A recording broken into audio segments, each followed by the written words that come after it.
On today's episode, I'll share my opinion on how to get Connor Bedard out of his current slump.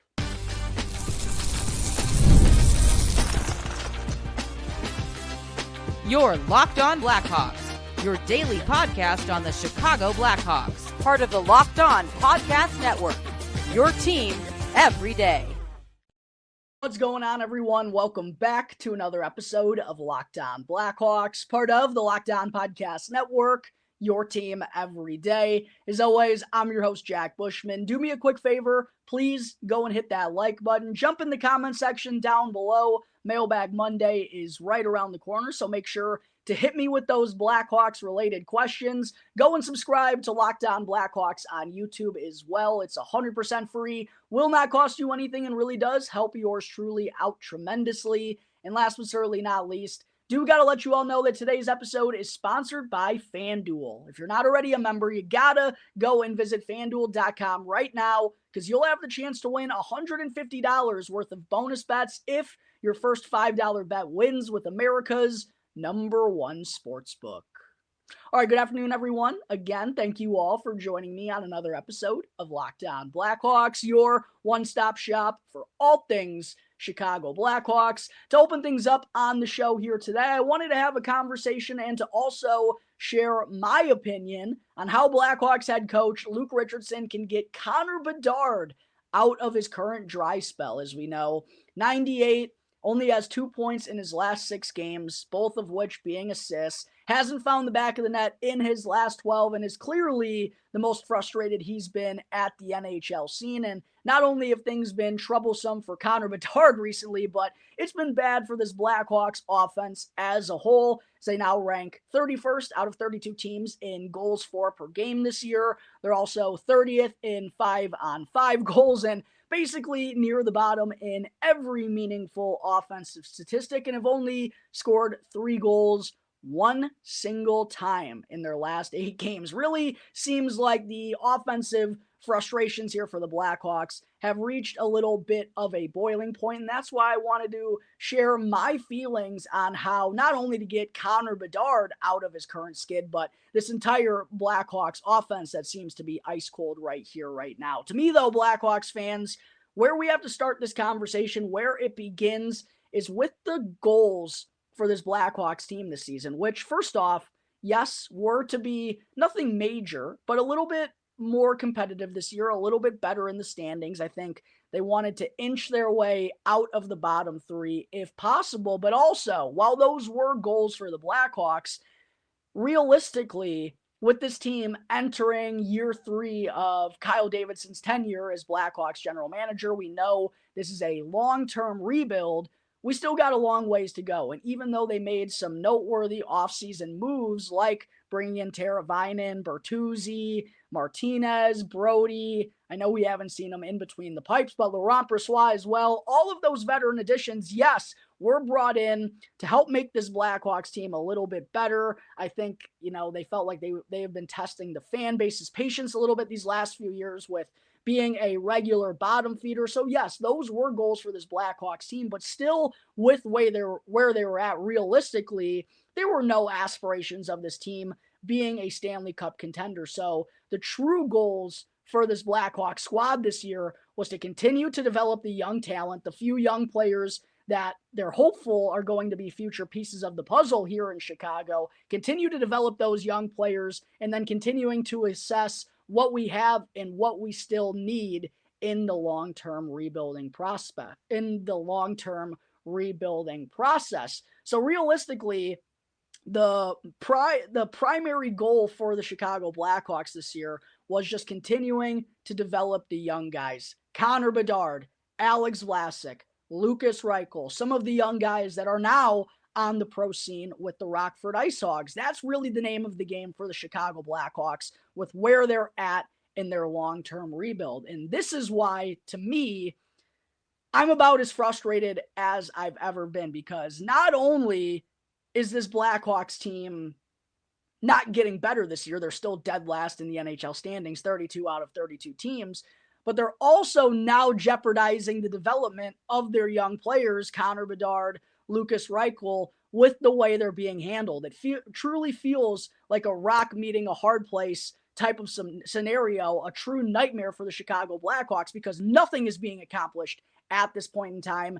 And it's absolutely unacceptable to see these young players, again, what should be the priority for this Blackhawks team in this season, being handled the way they are. Connor Bedard playing with Jason Dickinson and Joey Anderson. Lukas Reichel continuing to play fourth line minutes and being scratched on opening night of the season. Like, completely unacceptable, man. This isn't a team that has legitimate aspirations of going anywhere. It's still all about the kids.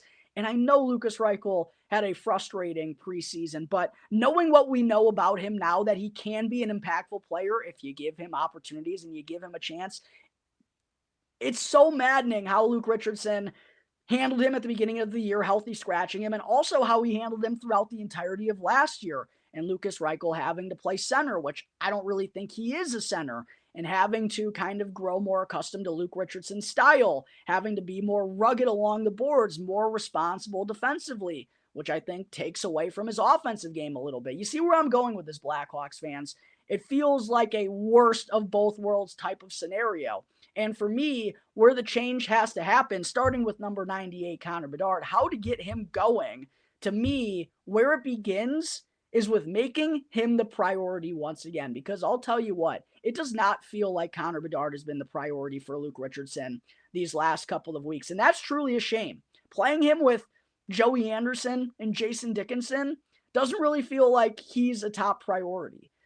So my first kind of recommendation and how to get Connor Bedard going is you have to make him the priority once again. These comments that he's having, it's not good, basically, to sum it up. It's not good, Blackhawks fans. So for me, he has to become more of a focal point. And I think it also starts with getting him line mates, and I know there aren't very many players on this Blackhawks team who this applies to, but getting him line mates who are going right now. Philip Kurashev, I know he and Bedard had a ton of chemistry with one another last year. Philip Kurashev has 1 assist and 4 points through his opening 18 games this year. I mean, we're basically a quarter of the way through the season, and Philip Kurashev has shown us nothing. Why does he continue to get opportunities with Connor Bedard? Taylor Hall, I know his speed, his style makes sense with Connor Bedard. He was there up on the top line with Bedard before he got hurt last year when the Blackhawks brought him in. A former number 1 overall pick. It makes a lot of sense. Taylor Hall has 6 points through 20 games. It's just simply not good enough. And it feels like Luke Richardson is willing to try anything with Connor Bedard that isn't involving him and Lukas Reichel. And I don't get it, because Lukas Reichel is one of the few players who can generate off the rush, who can make sharp plays in transition, can go from defense into offense in a hurry. And that has been killer for this Blackhawks team. They haven't had enough of that. And also, that fits Connor Bedard's style. It fits how he likes to play. Where he is dangerous is in transition. And that transition game has been completely wiped out from the Blackhawks so far this year. And it feels like that's the biggest difference when watching their offense from last year, which still wasn't great, in watching their offense this year. They don't have anything going off the rush. And it feels like Connor Bedard hasn't gotten anything going in transition. Lukas Reichel is one of the few players who have gotten things going in transition for this Blackhawks team. And for Luke Richardson to not give those two an opportunity with one another for at least like a decent lump sum of an opportunity, it just doesn't make sense to me whatsoever. Also, I went back and I looked at Natural Stat Trick to look back at some of the line combinations that have worked well for the Blackhawks this year. I know this is kind of cliche, but putting Connor Bedard in a position to succeed, I feel like they've fallen away from that these last couple of weeks. And quite honestly, I don't know why Luke Richardson hasn't gone back to the Nick Foligno, Connor Bedard, Teuvo Teravainen trio. I know Teuvo only has 3 points over his last 16 games. He hasn't been consistent enough at all, but he has started to woke up here a little bit recently. 2 points in his last 3. And also, that line analytically had been one of the best for the Chicago Blackhawks throughout their opening 21 games. And what Connor Bedard was doing at the beginning of the season is certainly much better than what we've been getting out of him these last few weeks. So to me, to not give him an opportunity with Lukas Reichel doesn't make a lot of sense. To not have him return with a couple of guys he's found success with doesn't make a lot of sense to me. They don't want to give him a chance with Tyler Bertuzzi, who I know has been one of the biggest floundering forwards for the Blackhawks. But again, you got to put guys in a position to succeed, and Bertuzzi hasn't played with Bedard at all. I figured that was going to be a bread and butter combination for this Blackhawks team. Why won't Luke Richardson give them an opportunity? I just don't understand it. And again, it just feels like his priority right now is trying to win games. And I get that is still what every head coach's priority is going to be. They don't care about the outside noise. They don't care about the rebuild. They care about the guys in the locker room putting your best foot forward. But that's not working well for this Blackhawks squad right now. So I just think he's got to put a little bit more stock into Connor Bedard because he is the future of the Chicago Blackhawks. And he's also, quite honestly, the lugger of the mail for this offense right here, right now. And when he's not getting it done, I don't think it's a surprise that this Blackhawks offense isn't getting it done as a whole. So I would like to see either Bedard get a look with Lukas Reichel for more than just a period or two, or move him back with Nick Foligno and Teuvo Teravainen. As far as what I would like to see out of the rest of the Blackhawks struggling offense, quite honestly, it's not all that differing from what's been happening with Connor Bedard. I just think the tinkering has gotten so far out of hand, and the desperation has just taken over too much. Luke Richardson is just throwing things at the wall and hoping they work. And when they don't, he switches things up immediately. And I just think that's not working well for anyone right now. So when I went back at Natural Stat Trick and looked at some of the line combinations that have been solid for the Blackhawks this year, one that's been really good, if you don't want to put Nick Foligno on the top line, then I think you have to go back to the Taylor Hall, Nick Foligno, Tyler Bertuzzi trio, because I know they didn't produce a lot of goals, but analytically, that's been the best trio for the Blackhawks so far this year. So it's either Foligno on the top line with Bedard, or it's Foligno on the second line with Hall and Bertuzzi. And I know I've joked on the show that Nick Foligno in the top six at this stage of his career isn't a very good sign for the Blackhawks. I don't care how it looks anymore. I don't care about pictures. We need production. And Nick Foligno in the top six, there was more production when he was there than over the last couple of weeks when he's been in the bottom six. So if you're not going to have Foligno on the top line, have him with Taylor Hall and Tyler Bertuzzi. Also, the third line for the Blackhawks of Ryan Donato, Jason Dickinson, Ilya Mikheyev has been one of their better lines so far this year. I think that makes a lot of sense as the shutdown trio, those three with one another. Ryan Donato also did some good things with Jason Dickinson offensively when they were skating together. And then I think you keep Lukas Reichel and Craig Smith together if you're not going to have him on the top line. Yeah, Pat Maroon's been working fine there, but we got to get Tyler Bertuzzi going, man. We got to get Tyler Bertuzzi going. I would like to give Bertuzzi an opportunity with Reichel and Smith, two guys that have established really good chemistry with one another at even strength. Throw Tyler Bertuzzi there, a guy who plays a similar-ish style to Pat Maroon, but with more offensive upside. I would like the looks of that line. Quite honestly, it's tough to figure out where to put Taylor Hall and Philip Kurashev right now because neither of them have been good enough. I wonder if you give them an opportunity with Pat Maroon on the fourth line. Maybe you use them in different types of situations, but with their lack of consistency, lack of production, I don't know how, even though they are the higher upside players, I don't know how you're giving them more ice time than Lukas Reichel, how you're giving those guys a power play opportunity over Lukas Reichel, because they've all been so underwhelming so far this year. And as I broke down in my Deep Dive 2.0 on the Chicago Blackhawks, which again, to reiterate, I'll be going through the Blackhawks team and individual statistics through every 10 games, breaking the season into 8 parts. Go and check out my Deep Dive 2.0 on the Blackhawks through their opening 21 games if you haven't done so already. But as I mentioned during that deep dive, Hall, Kurashev, Teravainen, Bertuzzi are absolutely killing this Blackhawks team right now. They got to get going. I would like to see Bertuzzi get a chance with Lukas Reichel and Craig Smith because, yeah, Pat Maroon has been working there, but we don't owe anything to Pat Maroon long-term. He's not going to be a future puzzle piece. Tyler Bertuzzi signed on here for 3 more years after this one at a pretty decent price tag. So, he's going to be someone who's going to be part of this Blackhawks organization, whether we like it or not, for probably almost a half decade here. So time to make him a little bit more of a priority. Time to make Connor Bedard a priority. Time to make Lukas Reichel a priority. Because guess what? If we're going to be the worst team in the NHL, at least we're watching our young guys develop. At least we're giving them an opportunity to succeed. At least they're out there doing their thing. Because what's happening right now is neither of that, and it can't continue on much longer. So there are my thoughts on how to get Connor Bedard out of his current slump and how to try and shake up this Blackhawks ice-cold offense. Coming up in just a moment here, Blackhawks fans, I'm going to share my thoughts as well on the latest rumors surrounding the Blackhawks and Philadelphia Flyers center, Morgan Frost.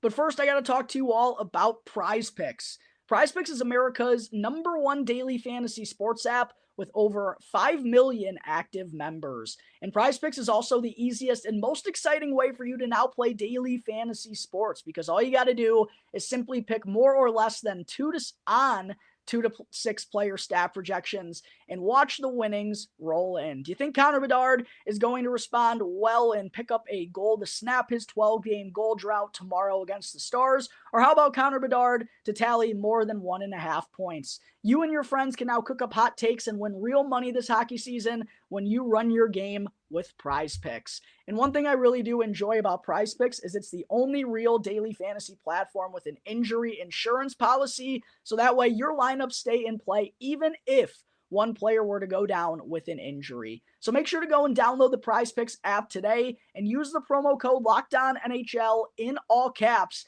to get $50 instantly when you play $5. Again, that's the Prize Picks app. Make sure to go and download it and use the promo code LOCKEDONNHL when you do to get $50 instantly. Prize Picks, run your game. Back here on the Locked On Blackhawks podcast, part of the Locked On Podcast Network, your team every day. Just wanted to say thank you real quick to everyone for making Locked On Blackhawks your very first listen here to start off your day. Now for your second listen, make sure to go and check out the Locked On Fantasy Hockey podcast so that you can become a fantasy hockey expert and get the edge over your league mates with daily tips from Steal and Flip. And you can easily find the link to Locked On Fantasy Hockey down in the description of this video, or search on YouTube and wherever you may be listening to your podcast. Part of the Locked On Podcast Network, your team every day. Segment 2, I've already covered a few Blackhawks trade rumors on the show here so far this season. Andreas Athanasiou, Connor Murphy, some news swirling earlier on in the year about the Blackhawks potentially looking to acquire a young second-line center. And we got another one here on the show as last week, Elliot Friedman on his 32 Thoughts column mentioned Philadelphia Flyers center Morgan Frost as possibly an option for the Blackhawks in the trade market. For those who aren't too familiar with Morgan Frost, 25 years old, has been healthy scratched handful of times in recent weeks for the Philadelphia Flyers, was a former first-round pick of them, 27th overall, back in 2017, and had back-to-back really strong seasons, kind of establishing himself as an NHLer, tallied at least 40 points in each of the last 2 years, but has gotten off to a really slow start here in the 2024-2025 campaign, with just 6 points, 1 goal, and 5 assists through his opening 17 games of action. He's a 6'1", 195-pound center iceman. Of course, that's why there is a lot of attraction there between Morgan Frost and the Blackhawks, possibly because their desire to get some more center icemen on this active roster. And also, Frost only has 1 year left on his current deal before he's set to become a restricted free agent next summer with a $2.1 million cap hit. So there are definitely some reasons for the Blackhawks to be intrigued, not only because of his position of him playing center ice, former first-round pick who's kind of looking like he's in the need of a new opportunity, a fresh start with another organization. Now, Philadelphia, based on the quotes that have come out of their front office, doesn't sound like they really want to trade Morgan Frost, a guy who they selected, as I mentioned, in the first round not all that long ago, but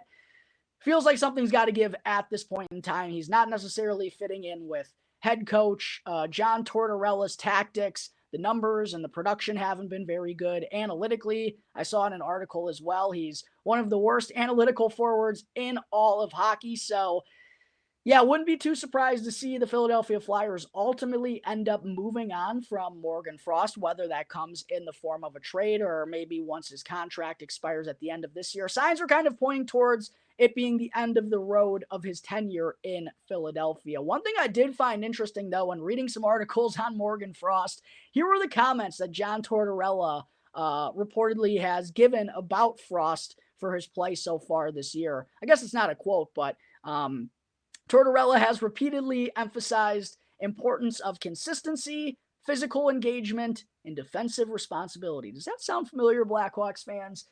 It almost sounds like what Luke Richardson was telling Lukas Reichel last year and earlier on in the year. So, I don't know, maybe bringing in Morgan Frost, a guy with that style of game with Luke Richardson's mentalities, maybe it won't work the best here in Chicago, but definitely something I could see the Blackhawks kicking the tires on. I mean, I've broken down, as I said, numerous trade rumors already early on here this season, but what I will say is, I mentioned the Connor Murphy trade. I never thought that was going to be likely. The Blackhawks acquiring a young second-line center. I never thought that was going to be likely. Andreas Athanasiou was the most recent trade rumor that I covered here on the show. And when, at the time of me recording that, I said I didn't think it was likely either, considering his cap hit and the lack of production, his age, the lower body injury, right? A lot of things were pointing against Andreas Athanasiou being a trade target. And also that's why I wasn't too surprised to see him not even picked up on waivers. No one wanted even to claim him for free when the Blackhawks tried to send him to the NHL. But one thing I did say about Andreas Athanasiou getting traded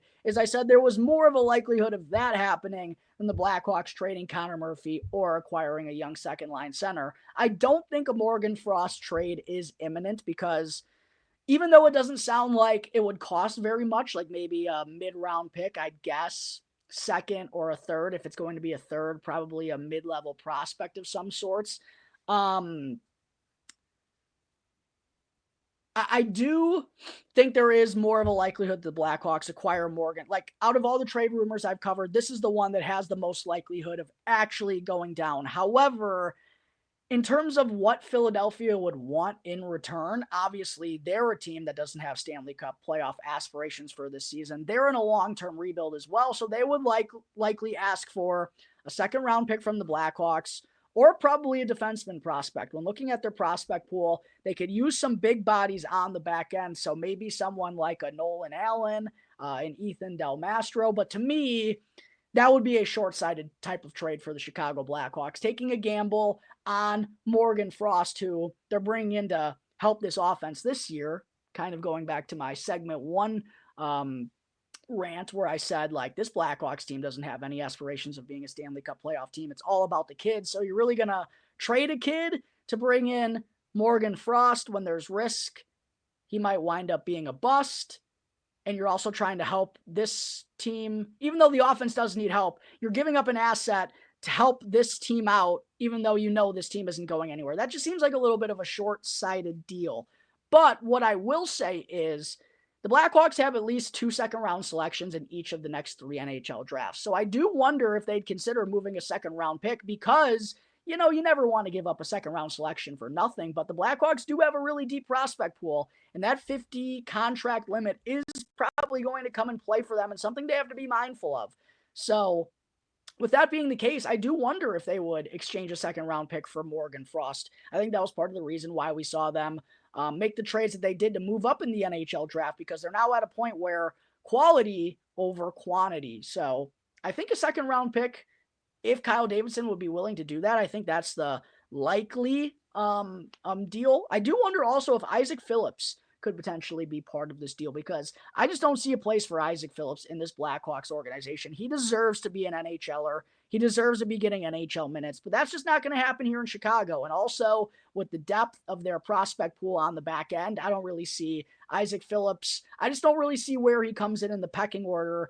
And it doesn't really feel like he's in a situation where the Blackhawks have too much high hopes for him long term. So I do wonder if like Isaac Phillips could possibly be part of this Morgan Frost deal should it go down. But again, I think the likelihood of this actually happening is still relatively low. But as I said, out of all the trade rumors I've covered so far here on the show this season, I think this one does have the best chance of those 4. To me personally, though, I wouldn't expect it to happen, but this Blackhawks offense is in a dire spot right now. They need help, and this could be a solution.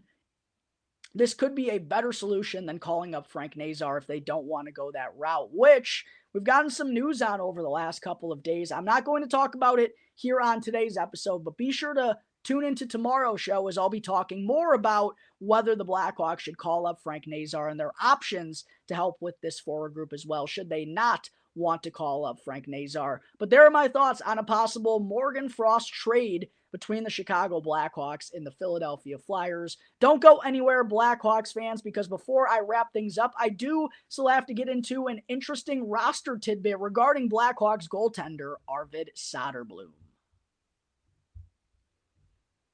Real quick, though, I do got to talk to you all about the fine folks over at FanDuel. Get ready to tackle the NFL action in the second half of the regular season with FanDuel, America's #1 sports book. Because right now, new customers can bet $5 and win $150 in bonus bets if that first $5 bet wins. And the FanDuel Sportsbook app now gives you everything you need to place live bets on the NFL all in one place. So when you get a hunch in the middle of the game, you can check out the latest stats, view live play-by-play, and so much more on the same page where you also happen to place your bets. And I know it's been tough sledding for our Chicago Bears recently. It feels like everything has gone to a complete disaster since that Hail Mary loss to the Washington Commanders. It would probably be foolish of me to recommend you all go and bet the Chicago Bears with FanDuel. It'd probably be wiser for me to tell you to go and fade the Chicago Bears with FanDuel. But however you want to go about it, make sure to go and visit FanDuel.com. And if you're not already a member,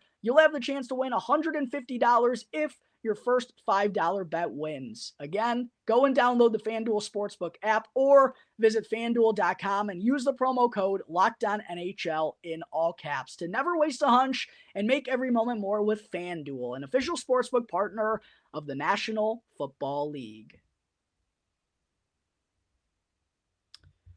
Back here, oh no, that wasn't what I meant to do. Excuse me. Segment 3.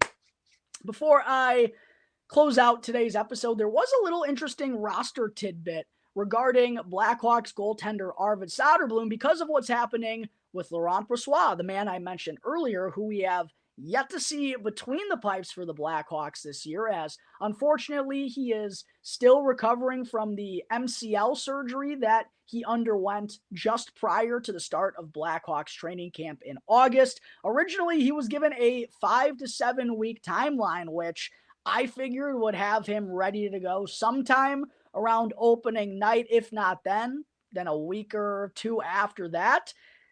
But we haven't gotten any progression whatsoever out of Laurent Brossoit, which is very concerning. Doesn't sound like any progress is being made. We haven't seen him skating. We do know he's been in the gym, but there isn't any update as far as his timetable goes, and it doesn't seem like he's nearing a return, which is certainly concerning. I mean, a guy who didn't have a big sample size these last couple of years, but when he was healthy and when he did play as a backup, was truly one of the best netminders, one of the best underappreciated netminders in all of the NHL. Signs on a 2-year deal with the Blackhawks here in the offseason, which some of you may remember. That was my favorite signing the Blackhawks made in the offseason. I didn't know that the other signings were going to be quite as bad as they were, but Laurent Brossoit still was my favorite signing at that point in time. And for him to not be able to join the Blackhawks and not play in his first game as a member of the Blackhawks as of yet is super frustrating and absolutely a cause for concern. But it's also a cause for concern for another reason, because according to Ben Pope of the Chicago Sun-Times, if Arvid Soderblom makes 4 more NHL appearances, that would give him 60 for his career and then would remove his waiver exempt status to be sent to the AHL. AKA, if Arvid Soderblom plays 4 more games before Laurent Brossoit returns from this lower body injury that's kept him off the ice for the last several months now, then the Blackhawks will have to put Arvid Soderblom through waivers in order to reassign him to Rockford, which, 4 or 5 months ago, no one would have thought anything of that. No one's going to go and claim Arvid Soderblom after the numbers he put up last year. But now, after the start he's gotten off to, I feel like there would be some very interested suitors, especially considering he's only owed $963,000 in terms of his cap hit this year and is also a pending restricted free agent with team rights at the end of this year. Like, it would be hard, I believe, to slide Arvid Soderblom through waivers at this point in time. And I definitely don't think the Blackhawks would want to lose him for nothing in return through waivers. So this is definitely something to be mindful of, not only just until Laurent Brossoit returns, but over the next 6 months, year and a half, should Arvid Soderblom return to the Blackhawks next year, because both Peter Mrazek and Laurent Brossoit are signed on through the end of next season. And Drew Commesso, down with the Rockford IceHogs of the AHL, the potential goalie of the future here for the Blackhawks, has gotten off to a struggle-filled start to his sophomore campaign. I know we have a lot of ways to go, but also considering that Brossoit was signed on for 2 years, I think that was a reiteration of how the Blackhawks are wanting to go about things with their prospects. They're not wanting to rush anyone onto the scene. So that's where Arvid Soderblom kind of fits in this nice bridge goaltender until Drew Commesso is going to be ready, and also until Peter Mrazek and Laurent Brossoit's contracts come to a close. Well, you got to consider Arvid Soderblom, once he makes 4 more starts, he's not going to be waiver exempt. It's not going to be so easy to get him down to Rockford whenever you need to call him up if there's an injured goaltender. It's just a whole nother wrinkle into the roster management of the Chicago Blackhawks. So it's one thing I wanted to bring up on the show here today, one thing to be mindful of, because the Blackhawks, well, even though Arvid Soderblom probably isn't considered to be the goaltender of the future, they definitely have higher hopes for him now than they did just a couple of months ago, because of the strong start he's gotten off to this season. So there's a little update on Arvid Soderblom, and he might have to go through waivers if he plays 4 more games. Definitely something to keep in mind for all of us Blackhawks fans. Unfortunately, I don't have much more of an update on Laurent Brossoit. Like I mentioned, someone who I was very excited for. So hopefully we'll get some positive news on him soon and can kind of avoid this Arvid Soderblom unfortunate waiver situation potentially for at least a little bit longer. But that's going to wrap up today's episode of Locked On Blackhawks, everyone. Again, thank you all for joining me on the show. Be sure to go and follow Locked On Blackhawks for free right now, wherever you may be listening to your podcast, and to go and subscribe to Locked On Blackhawks on YouTube. That way, you can get the latest episode as soon as it becomes available each and every day. As always, I'm your host, Jack Bushman. Check me out on X at Jack Bushman2. But be sure to follow at Talkin' Hockey, my strictly Blackhawks account. That way you can get all of the latest Blackhawks news and updates. So until tomorrow's episode, everyone, have a great rest of your day. I'll see you next time on the Locked On Blackhawks podcast, part of the Locked On Podcast Network, your team every day.